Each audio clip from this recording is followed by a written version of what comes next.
Okay, well, last week we got things started with a poll question. And since that went so well, I figured we would try that again this week. And the poll question I wanted to get started with today is this. How many of you have ever served on a jury before? Wow, a lot of you. Now, you can keep your hands up. How many of you believe that the jury you served on got it wrong? Okay. Well, about 14 years ago, right after I bought my first house, I was summoned to serve on a jury. I got called in, and I showed up for jury duty, and I actually got picked to sit on a jury, so I don't really know what that says about me. But I'll never forget that experience, because throughout the course of the trial, there was one thing that became abundantly clear to me during this trial. And that was, I was 100% convinced that the man standing in front of us accused of a crime was guilty. Like, it was a no-doubter that he was guilty. And part of how I knew that he was guilty is that he actually admitted on the stand what he did. So he told us that he had done the thing that he was accused of. He justified himself. He tried to explain it away. But he admitted his guilt. And so you can imagine my surprise when we went to deliberate the trial to find out that I was the only juror of our entire pool of jurors who thought this man was guilty. Everybody else bought his justification and thought he was innocent. Now, if you've ever been on a trial before, the jury needs to come to consensus in order to render a verdict in the case. And so we deliberated for a while. In this case, he was not on trial for murder. This was a relatively small case. I mean, we're talking like a fine and probation. We're going to move on if he is found guilty. But we're deliberating this case, and it goes on and on and on and on, and we can't come to agreement. And the judge is a little bit frustrated and upset because it's a small case that should just be able to get moved on quickly. But by the end of the night, we can't come to a consensus. And so he sends us home with orders to come back and make a decision in the morning. We all come back, and I'm still holding strong. I'm like, he's guilty. He told us that he was guilty. He told us what he did. And yet still, all the other jurors wanted to declare him innocent. And we continue arguing for hours and hours. And the judge at this point is pretty frustrated with us. He wants us to make a decision and move on. And he believes that we can. And my fellow jurors are furious at me because they just want to go home. Like, they don't want to be here anymore. You get paid like $25 a day for this. And I don't want to be there. I'm like a 22-year-old kid, and this is a small case. And I'm like, I want to go home. And so finally, after 2 days of holding out strong, I finally just said, you know what? If you want to declare him innocent, that's on your hands. We found him innocent, and we all went home. Okay? Now, please don't shame me for this. Remember, I was a 22-year-old kid. But have you ever been in a situation like that? Where you faced that kind of pressure? Well, that's the kind of pressure that Pilate is dealing with in the trial of Jesus. Except this isn't like a small case. It's not a fine and probation that we're dealing with. It's a man's life. It's Jesus's life that's at stake. And Jesus has a whole lot more riding on this. And Pilate has a lot more riding on this. And the crowds have a lot more riding on this than some small case here in Des Moines, Iowa. And the screams of the crowds and their pressure, it's incessant. They will not stop. And the truth in this situation, the truth of the case, that is not unclear. But the pressure and the demands for Pilate to cave to that pressure and abandon truth is incredibly strong. That is the scene in Luke 23 that we arrive at. And this is how, that incessant pressure of the crowds is how we arrive at a place where in Luke 23 we're going to see Jesus sentenced to death, even though Pilate, the judge, is utterly convinced of his innocence. And we're going to study this sentencing of Jesus through the three major themes that show up in the text. The innocence of Jesus, the irony of Barabbas, and the iron will of God. Those are the three major themes that are woven throughout this text. The innocence of Jesus, the irony of Barabbas and the iron will of God. And the place we're going to start is by looking at the innocence of Jesus. And we start there because of all of the themes that are in this text, this is the one that stands out above all the others. This is the most glaring theme in Luke 23. The innocence of Jesus, it almost suffocates the rest of the text. And we've got to remember our context here. We said last week that the real trial of Jesus, it has already taken place before the Sanhedrin, the Jewish ruling council, the Supreme Court of the land. The real trial of Jesus, it took place early in the morning of his arrest, before the Sanhedrin. And in that real trial, the accusation was blasphemy, that he was a man who lifted himself as equal to God. The guilty verdict was rendered, and from that point on, Jesus really was a man condemned to die. But instead of stoning Jesus, which is what the Jews did to execute prisoners, they make a risky move. See, stoning will not do. They want Jesus to be crucified. And so instead of executing Jesus, they shift the trial to the Romans, to Pilate and to Herod, because Romans, they crucify people. And they want Jesus to be crucified, to suffer, and to be made an example. And they come before Pilate and Herod, and they try to convince the Romans to crucify Jesus. And they've launched every accusation they can possibly come up with against Jesus. They accuse him before Pilate. They accuse him before Herod. And now the trial is shifted back in front of Pilate. And this is the verdict that Pilate reaches as Jesus is brought back before him. It says this in Luke 23:13. Pilate called together the chief priests, the leaders, and the people. And he said to them, "You have brought me this man as one who misleads or subverts the people, as one who stirs people up, as an insurrectionist. But in fact, after examining him in your presence, I have found no grounds to charge this man with those things you accuse him of. Neither has Herod, because he sent him back to us. Clearly, he has done nothing to deserve death. Therefore, I will have him whipped and then release him." And the whipping that is being referenced here in verse 16, this is not the scourging that Jesus receives before his crucifixion. This whipping, it's a light punishment that Pilate would have given to anybody who stands trial before him. Because if you're standing trial before Pilate, what you need is a beating to remind you, hey, you might be innocent this time, but be careful. Be careful who you are around. Be careful that you keep yourself innocent, because I don't want to see you again. And next time you might not be so lucky. That's the whipping that Pilate is going to give Jesus, and then release him, because he's convinced of the innocence of Jesus. He says, "I found no grounds to charge this man with the things that you are accusing him of." And it wasn't just Pilate who found him innocent, it was also Herod. Herod found Jesus to be innocent. Pilate says, "Neither has Herod, because he sent him back to us." If Herod had found Jesus guilty, he would not have sent him back to Pilate. He would have had him executed.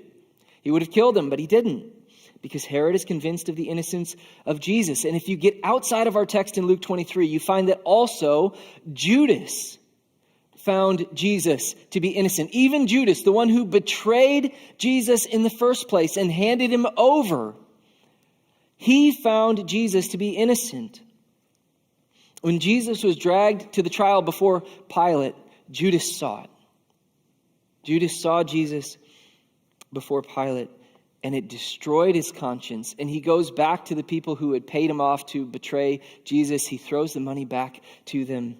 And it says this in Matthew 27. Then Judas, his betrayer, seeing that Jesus had been condemned, was full of remorse and returned the 30 pieces of silver to the chief priests and the elders. He said this in verse 4. I have sinned by betraying innocent blood. Even Judas was convinced of the innocence of Jesus. And Pilate, in our text in Luke 27 or Luke 23, he's emphatic about the innocence of Jesus. He is strangely emphatic about the innocence of Jesus. And Pilate, I believe he knows Jesus is innocent for a number of reasons. For one thing, Pilate knows he's innocent just on the basis of the accusations alone. Consider this. Pilate is not a dumb man. He knows that the Jews don't want the Romans ruling over them. He's been around the block. He understands the way that this works. And when there is somebody who is an insurrectionist, they don't hand that man over to the Romans and say, hey, this man was trying to come after you guys. They rally around him. They support the insurrectionist. And Jesus is not an insurrectionist. Pilate knows it. He knows it. Because they wouldn't be handing him over to him if he was. And also, Pilate knows what guilty people act like on trial. See, how many people do you think have stood before Pilate on trial? A lot. A lot. And people aren't that hard to read. I think sometimes people think that they're sneaky or that they can hide things pretty well.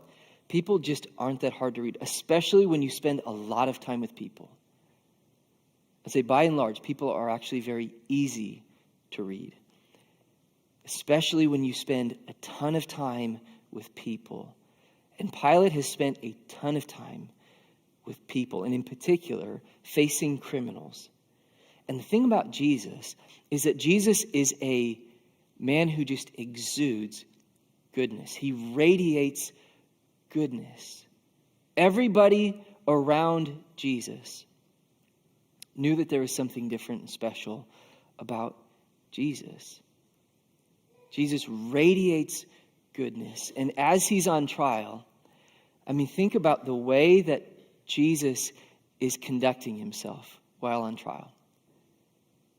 Compared to probably every other person that Pilate has seen on trial, Jesus is a man who is totally at peace. He's a man who is totally under control of the situation. He is a man who doesn't revile his accusers, but actually loves his enemies. See, when somebody loves their enemies and doesn't revile them, it's easy to see. Bitterness is easy to see, but so too is love. And Jesus is full of love for his enemies. The instruction of Christ is that we would not revile those who revile us, but that we would pray for those who come after us. And you can only imagine Jesus is not a hypocrite. And so as he stands trial, he's conducting himself in ways that I bet Pilate has never seen. And because of that, he is utterly convinced of the innocence of Jesus. He knows that Jesus is innocent. And he wants him to be released. And when the Jews keep pressing him, Pilate again, he states his case. He says, this man is innocent. Verse 20, wanting to release Jesus instead of Barabbas, addressed them again. But they kept shouting, crucify, crucify him. A third time he said to them, why? What has this man done wrong? I have found in him no grounds for the death penalty. And this is Pilate we're talking about. Pilate is not a good, honorable man, but he is thoroughly convinced of the innocence of Jesus. And Luke wants us to understand without a shadow of a doubt the innocence of Christ. But then we contrast that with Barabbas. And I want us to see the irony here of Barabbas, the irony of Barabbas. And just to understand a little bit of the backdrop here where Barabbas is going to be released instead of Jesus, the arrest and the trial of Jesus, it's taking place in Jerusalem at a massive festival called the Passover. And apparently there was a custom during this Holy Week, during the Passover festival, where one Jewish prisoner, would be released back to the Jews. And so Pilate is hoping that the Jews will select Jesus as the prisoner that gets released back to them, because he's convinced, again, of Jesus' innocence. But that's not going to happen, because the Jews are the ones in the first place who brought Jesus to Pilate as a prisoner. And so instead of releasing Jesus, the Jews all demand that Pilate release a man by the name of Barabbas. Okay, and we don't know a whole lot about Barabbas, but we do know this. Barabbas is the anti-Jesus. Barabbas, he is the poster child of not Jesus. And this is the irony of Barabbas. For all the accusations of the Jews that came against Jesus, the one that they pressed the most in front of Pilate is that Jesus is an insurrectionist, a man who stirs up the crowds, who stirs up the people, and is lifting himself up in order to oppose Rome. Now, Jesus is a lot of things, but Jesus is not an insurrectionist. But do you know who is? Barabbas. Barabbas is he's literally in jail because he was an insurrectionist. Someone who stirred up the people for rebellion against Rome. And you know what else he's in jail for? Murder. That's what it tells us in verse 19. Barabbas, he stirred up the people in rebellion. And he was a murderer. So you have Jesus, the giver of life, the one who literally raised Lazarus from the dead, the one who traveled all over the country healing people. And you have Barabbas, the murderer, the taker of life. And you know what's crazy? The Jews want the murderer back in their community, not Jesus. They would rather have a murderer in their temple than Jesus. They would rather have a murderer spending time with their kids than Jesus. And the question you got to ask is this: why would you want an insurrectionist murderer in your community, in your temple, in your home, rather than Jesus? Why would you ever do that? Well, we know jealousy played a big part. They were jealous of Jesus. They hated him in their bitter jealousy. And we got to be careful about what jealousy can do. But here's the big principle that I think is driving all of this forward. The reason that they wanted the insurrectionist murderer instead of Jesus is that Barabbas, the insurrectionist, he scratched the desires of their flesh in a way that Jesus utterly refused to. So they were willing to accept Barabbas, the murderer. Barabbas, the insurrectionist, gave them something they wanted. So they were willing to accept Barabbas, the murderer, back into their community, into their temple, into their homes. And here's what we mean by this. In their flesh, the Jews, they actually wanted exactly what Barabbas could offer. They wanted insurrection. They wanted power and control and more freedom than they had under the Roman rule. Barabbas offered something that their flesh craved. They did not want somebody like Jesus who just kept pressing into their sin and seemed utterly unconcerned with their desire. See, they wanted somebody like Barabbas. They wanted somebody who was going to give them what they want. They wanted somebody who was going to scratch the itch of their flesh and their fleshly desires. And when Jesus does not gratify the desires of our flesh, our impulse often is to go looking for someone who will, even if it means bringing the murderer into our home or bringing the adulteress into our home. You see, this is the way that sin works in us. Okay, James 1 says this: each person is tempted when he is drawn away and enticed by his own evil desires, fleshly desires. Then after desire is conceived, it gives birth to sin. And when sin is fully grown, it gives birth to death. Sin is like inviting a murderer into your home. It's going to kill you. That's what sin is like. And I don't think people are generally self-destructive. So why do we do it? Because sin promises to meet the demands of our flesh. Sin always promises, sin always appeals to the desires, the cravings of our flesh. Think about what your flesh desires. Do you know yourself very well? Do you know what your flesh desires? Think about what your flesh desires. And see, one of the hardest things in the world is to say no to the desires of our flesh. And so oftentimes what we're doing as people is we're like straddling a fence, okay? We are trying to appease the desires of our flesh, gratify the desires of our flesh in ways that won't get us killed.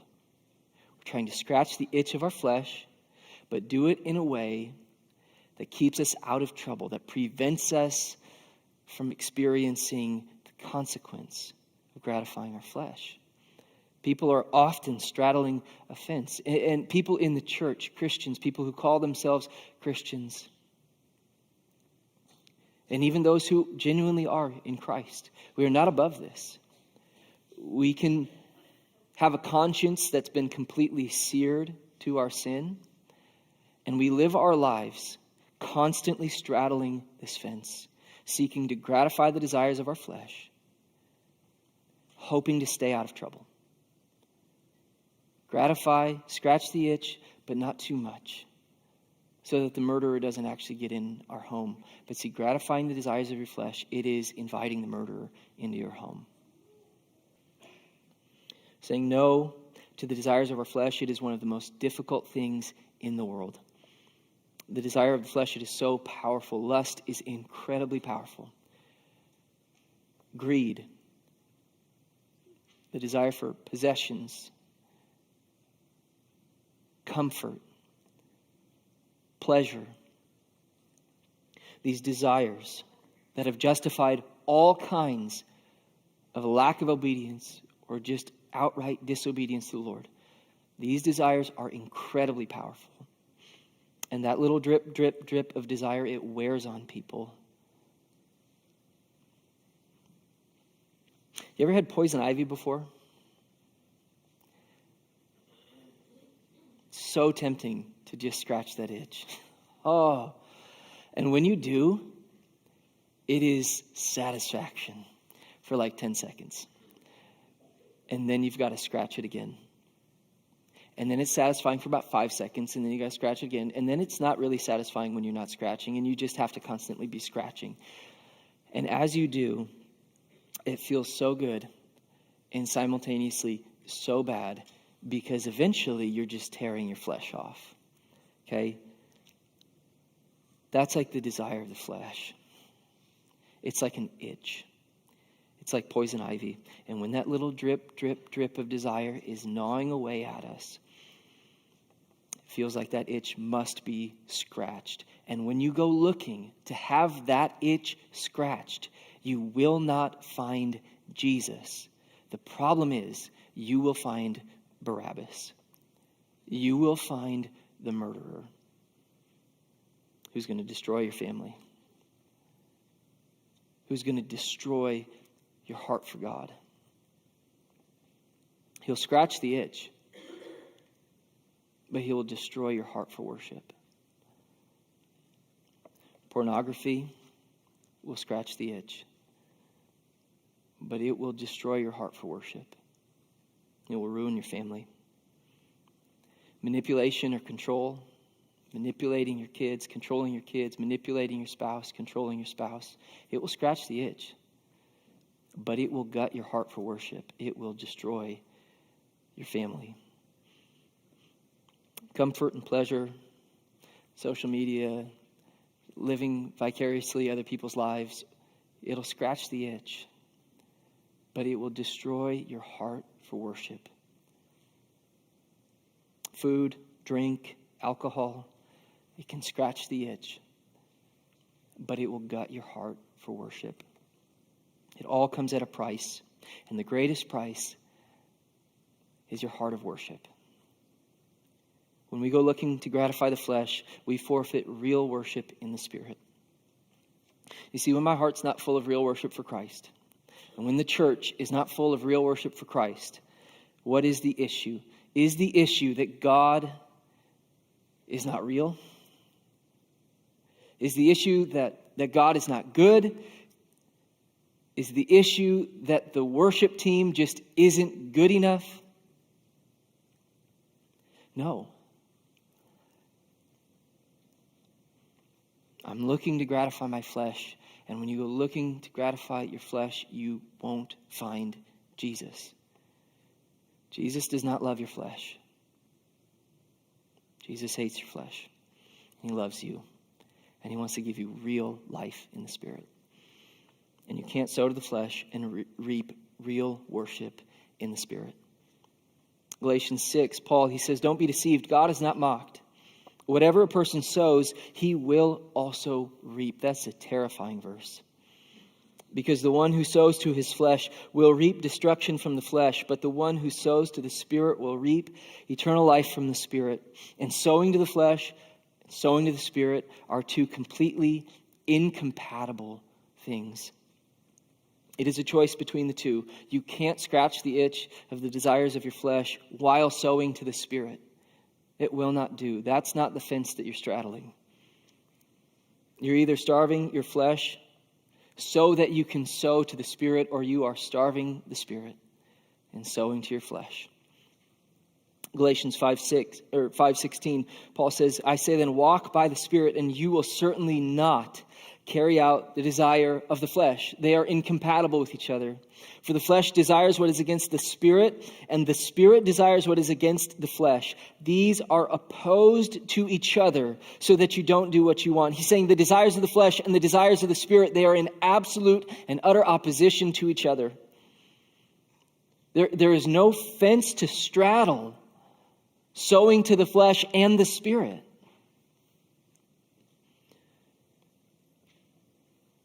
You cannot scratch the itch of the desires of your flesh and reap life in the Spirit.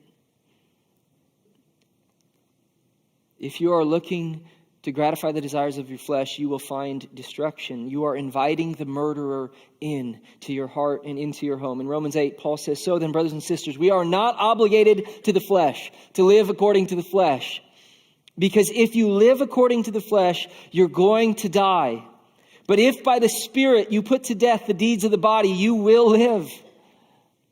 God's instruction is this: don't gratify the desires of your flesh. Don't do it. Don't release the murderer. Don't invite him in. Go after Jesus. Abandon your flesh and go after Jesus. Jesus will set you free. Jesus, however, will never gratify the desires of your flesh. He's taking us in the opposite direction to real life in the Spirit. And Lord knows I need this truth. Ephesians 4, I recite this passage just about every morning in my basement, just speaking to the Lord. But that is not how you came to know Christ, assuming you heard about him and were taught by him, as the truth is in Jesus, to take off the former way of life, the old self that is being corrupted by deceitful desires, to be renewed in the spirit of your minds, and to put on the new self, the one created according to God's likeness in righteousness and purity of the truth. And see, if we don't do that, if we will not take off our former way of life and put on the new self created in Christ to pursue him, if we don't put on the new life in the Spirit through Christ, then we are going to find ourselves welcoming Barabbas into our hearts and into our homes over and over again, and putting the Son of God on the cross.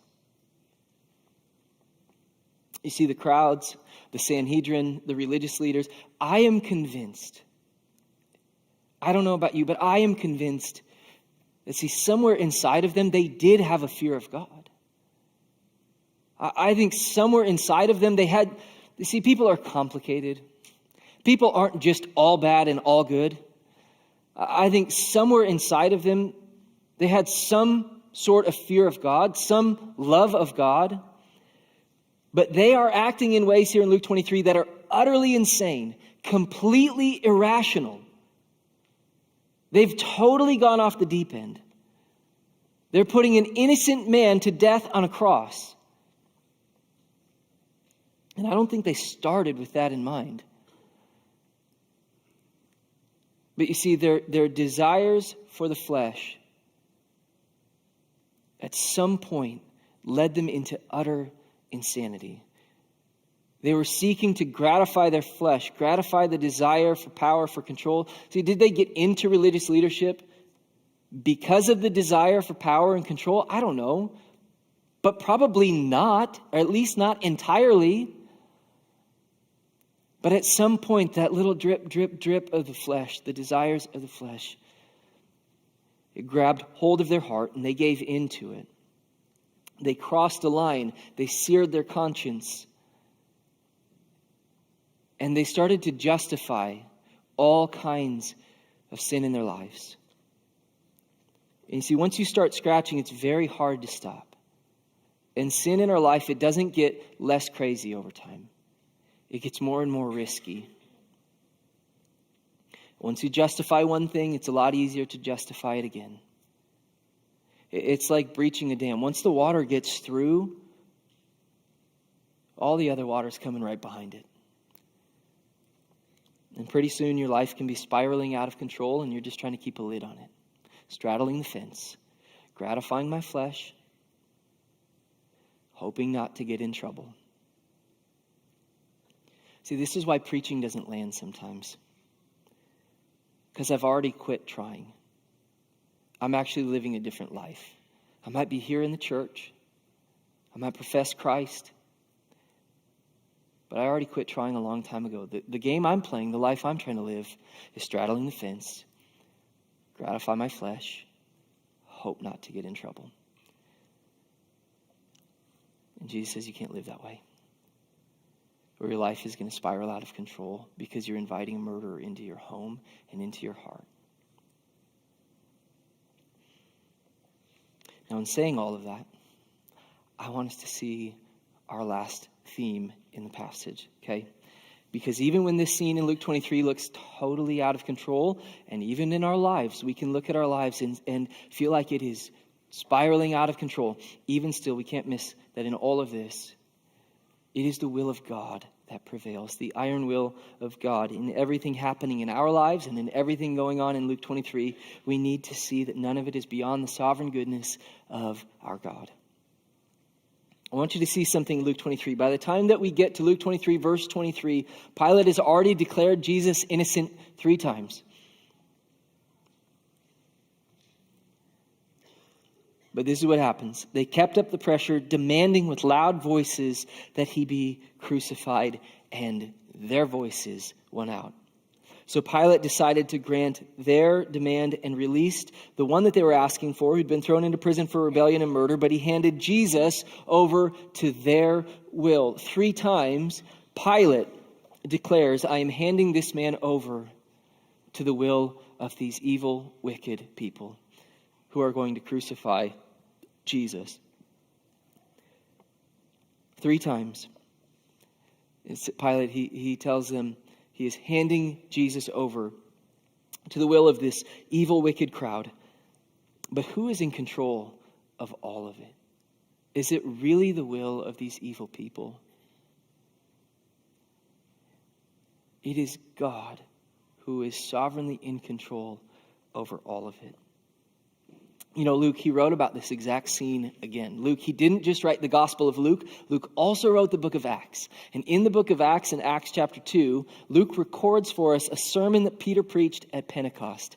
And this is what Luke records for us as Peter, he's bringing the people back to this very scene. And the people that Peter is preaching to, some of them were probably part of these crowds who thought that they were in control, that their will was winning out here.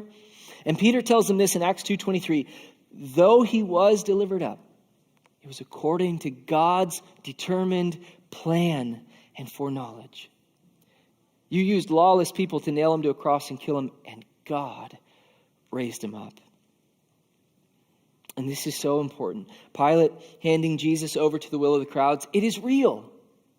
It is real. They did have a will, and Pilate really did hand them over to the will of the people. And yet at the same time, God is absolutely and utterly in control of all of it.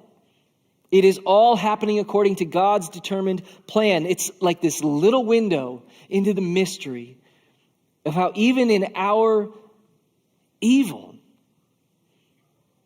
it all plays out in perfect harmony with God's good, perfect, and pleasing plan. What they desired for evil, God planned for good. And the point is this: even when life feels like it's spiraling out of control, you have to understand and rejoice in the truth that there is a sovereign, good God who is always in control, who is always good, who has a plan, who is in control of all of it, and who purchased your forgiveness through the blood of Christ on that cross, and who is absolutely willing to give you life through the Spirit by faith in Christ if you are simply willing to come to Jesus. Jesus hates your flesh, and he will not give an inch to your flesh, but he loves you dearly, and he will give you life through the Spirit. And I just want to close with one application today, which is this: stop scratching your flesh and come to Jesus. If you want life in the Spirit, you can't find it by gratifying your flesh. You have to come to Jesus. I don't know what it is in your life. I don't know what it is for everybody here. But if you are gratifying the desires of your flesh, whatever that little drip, drip, drip of desire is that is gnawing at you, lay it down and come to Christ. Go to Jesus instead. Go to him in faith, and he will give you life through the Spirit. He will restore your heart of worship through the Spirit, even as your flesh is starved.